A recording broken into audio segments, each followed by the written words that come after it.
Kia ora koutou katoa. Ngā mihi nui ki a koutou katoa. Welcome, everyone, to this conversation with Jennifer Susanto. For those of you who haven't been on this before, my name is Baruch Jacob. I'm tangata Tiriti from India. Been in Aotearoa since about 2009 and live currently in Tamaki Makaurau in Kaipatiki, which, as everyone knows, is the center of culture and something else, it's a geographic and cultural center of Auckland.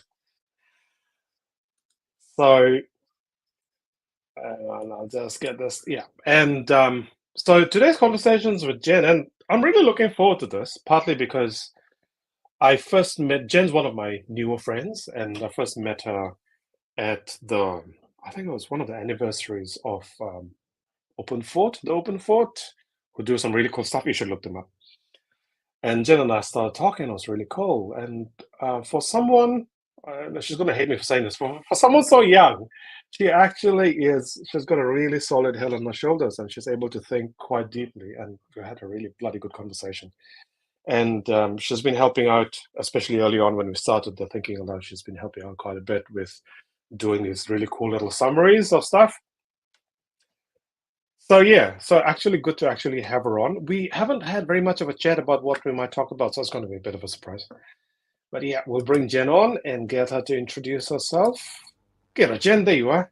Say nice things about yourself. Well, ko rangitoto toko maunga, ko Otehā toko awa, ko Ahia ki te tonga toko iwi, and ko Jennifer toko ingoa. So I was born and raised here in Tamaki Makaurau, but my parents and my family are immigrants from Indonesia. And to be honest, I find it really hard to describe what I do or who I am because I wear a lot of hats a lot of the time. But I studied industrial design, graduated last year, and this year I'm working as a design strategist for social impact at ThinkPlace.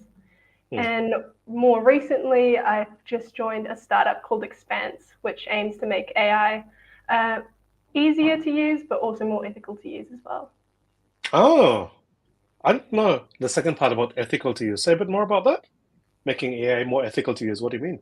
Well, it's more to do with education of AI and how you can use it, as in not to copy and paste and just mindlessly do things. It's more like take this step by step and, really show me how you got this information. And I think at the end of the day, that's kind of how we're meant to be learning, right? As opposed to... Is there a way? Yeah. Yeah. I don't know, you just made me think, is there a way we're meant to be learning? I think there's a way that we're not meant to be learning, though. Good point. Yeah, that's a good point.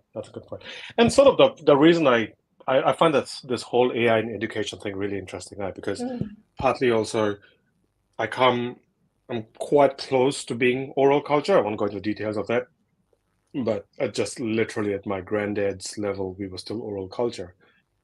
And my granddad was first generation literate.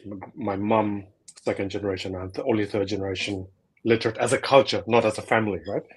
So I'm really fascinated generally by how we learn. And I think quite conscious, more conscious than a lot, maybe more conscious than most about how artificial writing is and how they put it. The tyranny of literacy is something I talk about quite a bit. So it's interesting when you're talking about AI, and I look at tools like AI and people talk about it, destroying everything, the world as we know it. I'm like, yeah, no, the world as we know it was already destroyed by literacy. So AI is only just in many ways, it feels like a going back, to more oral ways of, it's like power doesn't stay in institutions. I can just make up shit now. So power doesn't so much live in institutions, That's so true. And you know what? So many people do.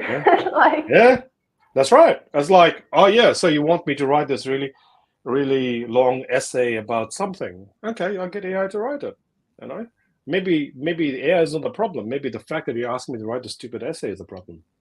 No? Yes? No? Yes. Push back.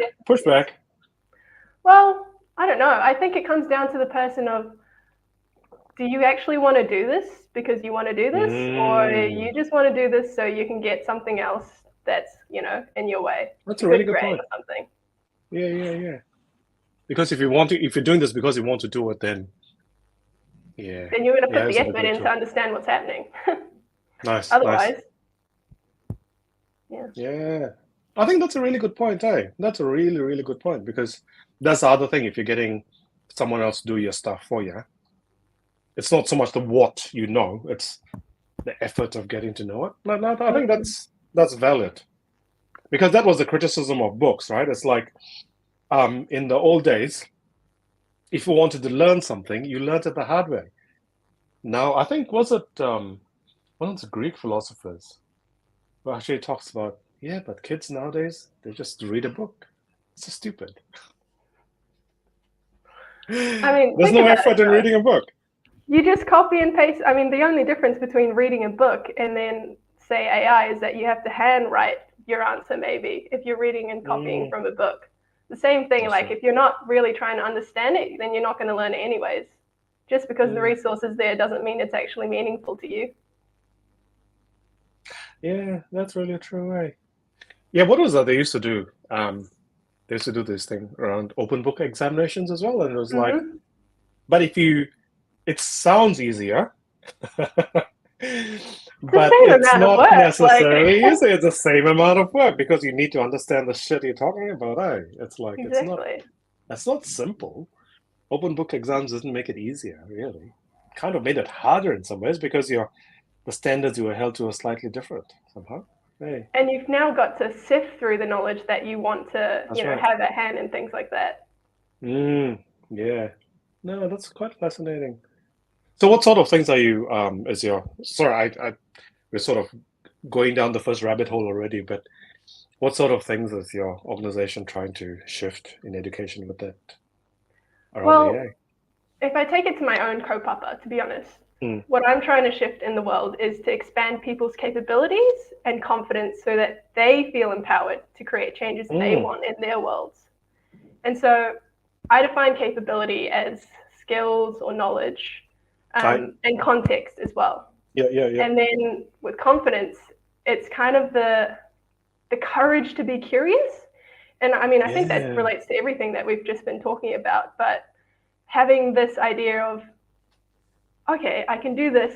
Once you know that you can do a certain thing, it opens so many doors to everything else. And so, say a bit more. What do you mean it opens doors? Okay, for example, I'll use the AI example. I'm honestly not a up-to-date AI user. Like, I'm not your confident ChatGPT. I'm not using it to run every second task in my life, at this stage at least. But yesterday, I was playing around with images in AI. And what I did is I took a photo of a chicken teriyaki bowl from Pinterest. I dropped it in there and I said, do you think you could write me a recipe from this image? Hit send. Interesting. It tells me, all the ingredients I need, how much portion sizes and things like that. I'm like, wow, like that, I could just take a photo of anything and it could tell me how I could make it. Like, what is the secret recipe kind of stuff? I mean, obviously it might not taste the exact same, but it's cool. I was wondering about that too. Yeah. It's interesting what you just said there, because it's like, it's not so much, it might not taste exactly like you think it might in your head, and the recipe might not even be accurate. You know what I mean? But, and it would have to be foods, I suppose, that the AI has. I mean, there's enough images in the world around it that you're able to sort of identify what exactly it is. But it does remove that barrier to trying it out. It's just one step there. Exactly. Because you don't even know that it's chicken teriyaki. I mean, in this case, you clearly knew it, but you don't even have to know it's chicken teriyaki, right? No, and I mean, another use case that I found was, again, I went on Pinterest and I searched European holiday. Came up with a collage of, like, Eiffel Tower and coffee and things like that. And I went, okay, let's see what this can do. I took that, pasted it in, and said, plan me an itinerary for a 7-day trip in Europe. This is what I had in mind. Send, and then it shows me, like, these are all the places you can go, and then this is how long you should spend there, blah, blah, blah. And then I push back and I say, Yes. okay, but I've only got a budget of like, $1,000 or something. And it's like, that's cool. You can just go to these places instead. They're all budget friendly and things like that. Like, otherwise that would have taken me ages to find out because I don't know what I don't know, especially if you haven't been to Europe before. Yeah. Well, that's really interesting. Yeah, sort of that enabling function of AI. That's quite interesting. And that's often how I've used it as well in sort of ways. It's like, here's this, try not to talk about client work now, but here's this piece of information. What do you make of it in this context? And it says blah, blah, blah. And then you kind of can compare it to what you've thought about what I've done on my whiteboard over there behind the laptop, and sort of say, oh yeah, that's kind of bullshit, but this other thing, that makes a lot of sense. I haven't thought about that, right? Yeah. Well, that's really interesting, yeah. And say a bit more about what you said about capability, because you said you also think about capability in terms of context. Say a bit more about that. I think that it's one thing to be really passionate about something. Like I could be passionate about drawing. I could be passionate about race cars or something like that. But understanding why you're actually passionate about it, that's like a next level of self-reflection. And I think that's where the context comes in, because once you realize why you're actually doing something and why it's meaningful to you, then you're better able to use your capabilities for, meaningful change, in other words. So I think back to one of the issues that I kind of face in every day is this idea of privilege in knowledge and understanding. And not to say it's different from anything else to do with race, but for example, if I wanted to learn an app, say Photoshop, but I didn't want to put in the hours to actually learn it because I just wanted it to do one certain thing, then that's kind of me being like, well, I should just know, someone should just teach me. Everything should be available at my fingertips. But realistically, true passion comes from you taking the initiative to do it yourself, or to find the courage or find the people, find the resources to do this. Because otherwise, why are you doing it if not for yourself, if not for others, if not for the, the right reasons? Yeah. I find it interesting, and if you don't mind me pushing back slightly. Go ahead. Is that all right? So partly because, it feels like your vision of capability is quite seated in the person, in the individual. Is that true? Well, it comes down to the individual, but also, the environments that they're in. And so when I think about, again, expanding people's capabilities, that also means raising people's awareness of their own capabilities and seeing themselves, finding their meaning and their passion, which, ultimately builds their potential. Because most people, I might argue, is that they don't even know what their potential is. So how are they able to start pushing the capabilities to do so? Yeah. I don't think, when I say pushback, I don't think in any way I disagree. But there's this other line of thinking that I've been kind of playing with quite a lot. And it comes from Amartya Sen, who's the Nobel laureate for quite a few years ago now for economics. I think he works mostly in developmental economics. I'm not quite sure how to say the word. Anyway, and one of the things Sen talks about is the capability approach, and which is, and I've heard this described as sort of a bit of a story, a sort of a scenario. And you say you take a little girl in Bangladesh who sort of lives in a context where the much bigger context is usually that of, girls have limited need to go to school. Yeah. But let's say she really wants to go to school. She has the intellectual abilities to be able to go to school. Her parents really want to go to school. They can afford to send her to school. She lives in a village where little girls are encouraged to go to school. But school is 200 kilometers away. So she does not have the genuine ability to go to school. Right? That ability. so she does not have, and so Sen talks about capability as being the genuine ability. It's like, it's like, and that sort of the genuine ability, a lot of it sits in the individual, yes. And a lot of it sits in the immediate context, yes. But also there's this sort of very systemic thing, right, about abilities. It's like, yeah, I can't go 200 kilometers to go to school. Yeah. What do you think? And I think that comes back to like nothing exists in isolation. And so when we say capability of an individual, it's never really just the individual. And so if we think about collective capability and how that might change, I mean, if we were building systems that included everyone, like it would be, I think it's a great idea to start, but that's actually really stressful because it's one thing to get everyone in a room. It's another thing to get everyone in that room to talk to each other and deeply understand what's going on. Yeah. And so, yes.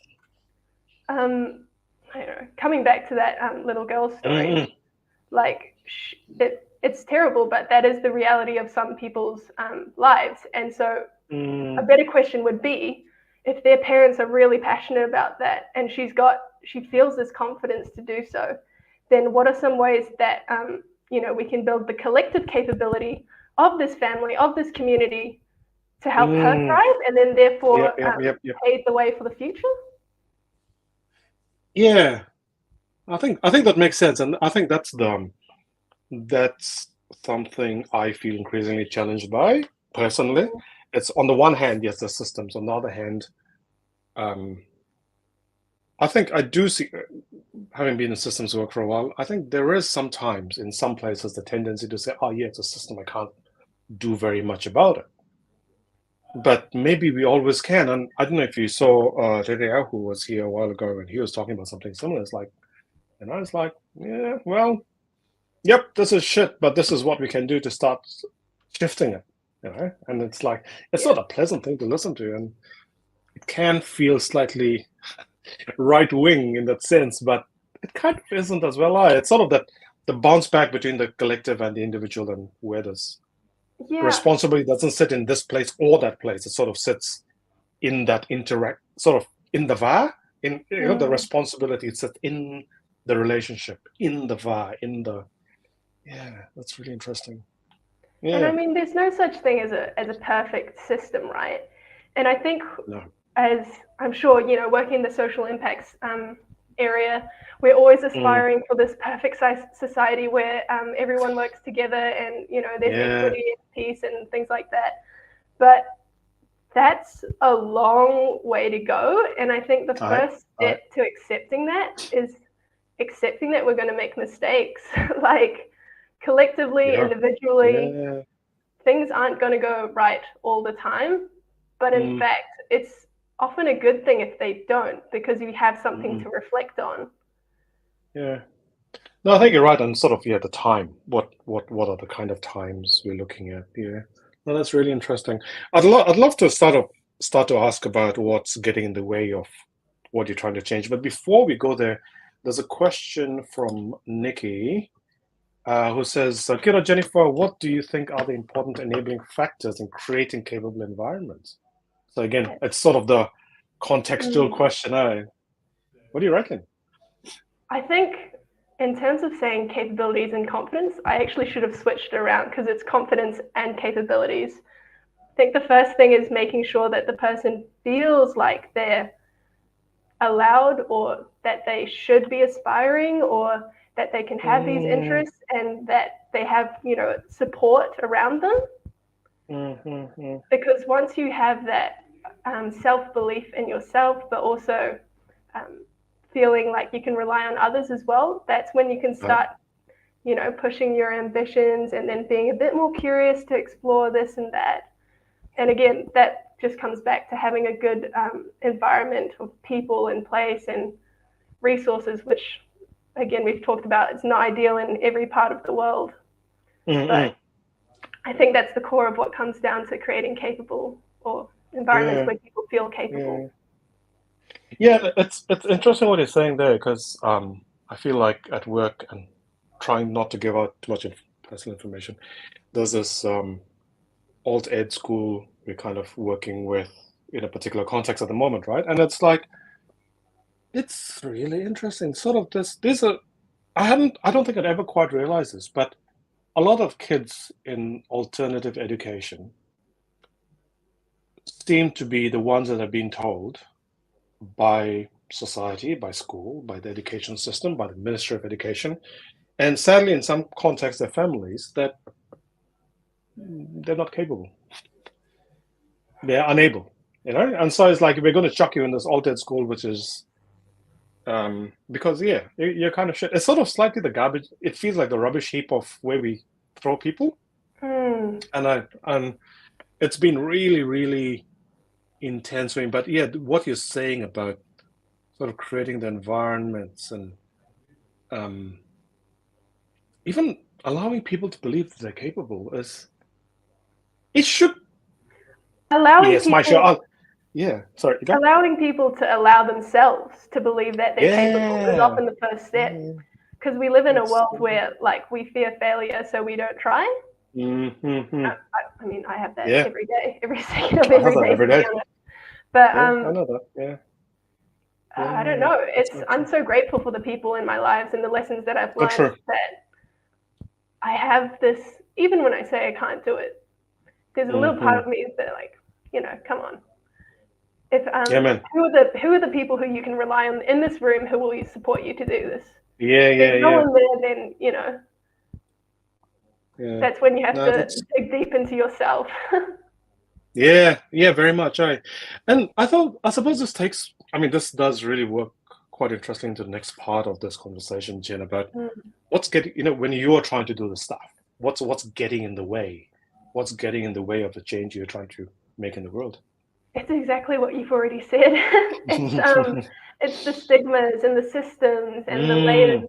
of, I want to say they're complex. And yeah, they are complex, but sometimes I think we overthink things a lot. Mm, mm, mm. And I don't know if that's something that you Yeah, found yeah. in your work.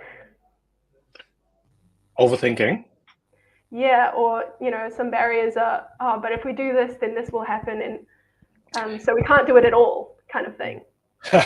Oh God, yes. Yeah, it's interesting because I was thinking about this exact situation, and we have been challenging ourselves. Like this particular school we're talking about is sort of quite deep in South Auckland, and none of us who work in this context are from South Auckland, right? None of us are from the cultures that these kids are from, right? And we have been asking ourselves that question as well. As like, oh, maybe we're the wrong people, maybe, and we are 100% we are.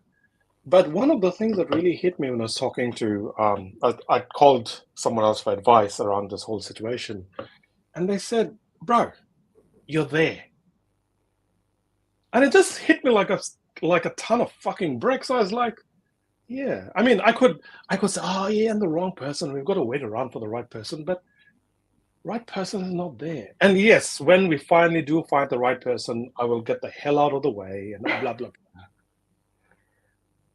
But we're there, and sometimes that's exactly the thing of like sometimes we overthink it to the point of like, and we came, I came really close to sort of saying, oh yeah, no, I shouldn't be doing this work. It's not, I don't have the right to do it, and in many ways I don't. But if someone's got to fucking do it as well, I know this. I'm not saying this is one answer or the answer. I Yeah, don't know what the answer is, but I do agree, and there seems to be sometimes and I'm so guilty of that, right? Of slightly over intellectualizing it in some ways, Yeah. I think that comes back to the collective capability aspect of it, because So if you much. think of the student, let's say, as in the middle of a circle, and then there's Mm. all these layers of support and relationships around it. And maybe, Baruch, you're in layer like 100. But if there's I no one in layers 1 to 100, then you're That's the right. closest person they've got. Like, that's the best Yeah. chance. That's a really good way to put it. Um, And then also my job then becomes to create those layers 1 to 100. Ne? It's like, Exactly. I can't be layer 1 to 100 for you. I can only be layer 100. I can't be layer 1 to 99, sorry. But you're how closer do to we then, 99, who's closer to 98, who's closer to 97, you know? how do you start to do that? Yeah, I think that's a very, I don't love the word, but that's a very empowering way to put that. Thank you, Jen. I feel a little bit more, yeah. And when you hit these kinds of systemic attitudinal challenges with growing capability, what do you do to kind of get around that? I mean, including what I hear you saying is putting on your boots and kicking shit down. But what else do you do?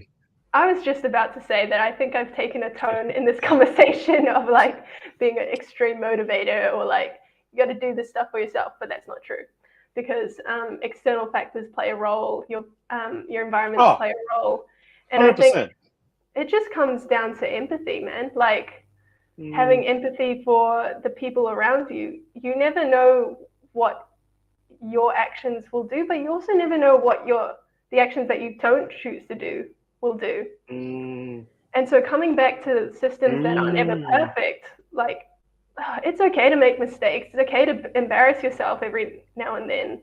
No, it's okay to embarrass yourself, period, to be honest. But yeah, so enabling yourself to fail and be okay with it, and, you know, feel feelings that aren't necessarily good for a while, feel uncomfortable. Yep. It's all part of the process. Yeah, it's so much. What do you have ways of enabling yourself to fail? What's your approach? I just give myself time to fail. I give my whenever I start a project, I always know, okay, I've got a plan, but I'll never go exactly towards plan, because A, that's boring, but B, like, it's not true, it's not realistic. And so that's only come after like thousands, maybe tens of thousands of doing the cycle and being gutted at myself, you know, for it not being perfect. But at the end of the day, you just learn that it's not, and it's okay. Yeah. Do you think some of that comes from your sort of your product design kind of because there's a lot of failure in making things, right? There's a lot of failure in making things. Definitely. And, you know, if we take a design thinking lens of things and the design process approach, it's always iterative. Even when you have the final product, it's never really your final product, because there's no such thing. Feel free to refuse to answer this next question, but what's your biggest fuck up? What's your biggest design fuck up? Design? Or whatever you feel like talking about, Jen. I'm not going to push you too out on that one. You know what? There's a pretty bad one.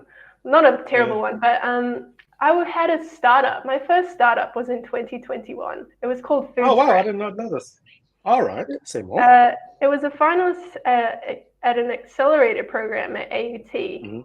Basically, what Food Scraps was, it was an app that helped students learn how to cook their own meals, but also shop cheaper and healthier.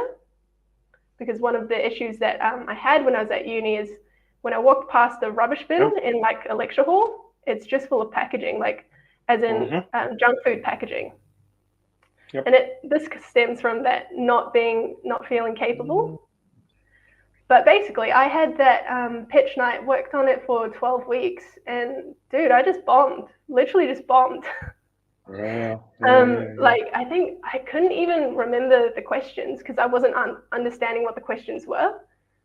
Right. But I didn't have the courage to be like, I don't actually understand what you're saying. Could you like break it down more? Yep. As a result, I probably embarrassed myself more than I needed to, but Oh, it's good practice though, right? Yeah, no, it was great. And now I feel more confident to say, sorry, I don't understand what that question means. Yeah, no, that's such a key ability to have, to be able to have to be able to say that, and to be able to say that, meaning that, but also being willing to listen to the answer, right? Not just to say, oh yeah, I don't understand. No, just stop saying, I can't understand what you're saying. Like this, does that thing as well. Because I'm going to embarrass you now, but I still remember when I talked to Peter, and you came up because we'd been chatting, and Peter said, I'm stunned by her ability. She just goes and does stuff. She's going walking with it. She's going working with this watchmaker now for some reason, and just goes and does stuff. And it's like amazing. And I was like, yeah, I can see that. Just goes and does stuff. No. Sorry, Yeah. it's embarrassing, but I think that's the thing that comes from that eye as well. If you've kind of been there a couple of times, you can kind of push through that a bit. I think of I know we're hitting the end of time, but do you know, I think of myself as a really strange shape, and I think you're the same. Maybe like a double heptaparallelogram. I don't know. I don't even know that word. You are educated, clearly educated. Oh, dude, I've just made it up. Just like I said, people make shit up all the time. Oh, really? Yeah. But you know nice. that kid's toy where there's like a box and there's like circles and it goes in the circle hole and there's a Yeah. I'm just a random shape. We're just random shapes. We don't fit into any of those boxes. And so as a result, you kind of have to just like find your own way into that box because we're not fitting through the hole. That is such a good metaphor. And now, of us being random shapes, and we don't have to fit into a particular. Have you seen that video? I think it was on TikTok a while ago, of this guy going, do you know what I'm talking about? It's one of those boxes and sort of goes, oh yeah, so the circle one, it goes into the square one, it goes into the square, okay, and the circle one, it goes into the square. And the triangle one goes into the square. And it's like, and the person was sort of voicing this video is completely losing their shit because the videos of the kid doing this. You know the one I'm talking about? Yeah, I do know. I've seen this. They all go in the same hole. Yeah. It doesn't goes in the same bloody hole. It doesn't matter. And it's like, I think that's a really interesting way to think about capability. And now that's like, just, or maybe just go to the bloody holes. Let's just chuck things into the box. Yeah. Jen, thank you very much. This has been such a fascinating conversation. I think you've really stretched my own thinking about what capability is and means. And it's one of those things where I like to think I kind of know something about it. But you stretched it, and particularly with that last metaphor for that. Before we go there, is there anything else that you feel like talking about or saying? I know we're slightly over time, but yeah, that's all right. No, just thank you for inviting me, and I'm so glad to have bumped into you at that weird party. It was a very weird party, wasn't it? Oh, fun top tip. That's also where I met my other current employer. It was a productive party on my behalf. I don't know about you, but that's right. You met Reb. Yeah. Bloody Reb. Always turns up. Reb and Bhavish and Toby are always turning up all over the place here. Yeah, but also I think this is a shout out for Open Fort. Also a shout out to, sorry, what was the company again? The UX thing you're working at? No, sorry. Expanse. But I also still work at Think Place, just to clarify. Also work at Think Place. Yeah. These are all really, and you work for a watchmaker as well. Like I told you, I wrote down my priorities, and there was 13 on the list, and I went, this is possibly too much, and I'm going to have to reevaluate that. So I'll let you know, though. We're all that weird shape. We're all that weird shape. Awesome. Thank you so much, Jen. I'm going to end it on that. Ananya here says, I'm in awe of your clarity, and I quite agree. If I was this clear at whatever age you are, yeah. Anyway, but no, thank you very much for coming on, Jen. It's really appreciated. I'm going to end the stream now. Goto, I'm as we finishing this as well. If there are interesting people that you think I should talk to, do let me know. You know who you are. And some of you, I know who you are who are watching. So some of you do expect a nudge to come on to this very easy conversation, as you can see. That was really easy, yeah, Jen?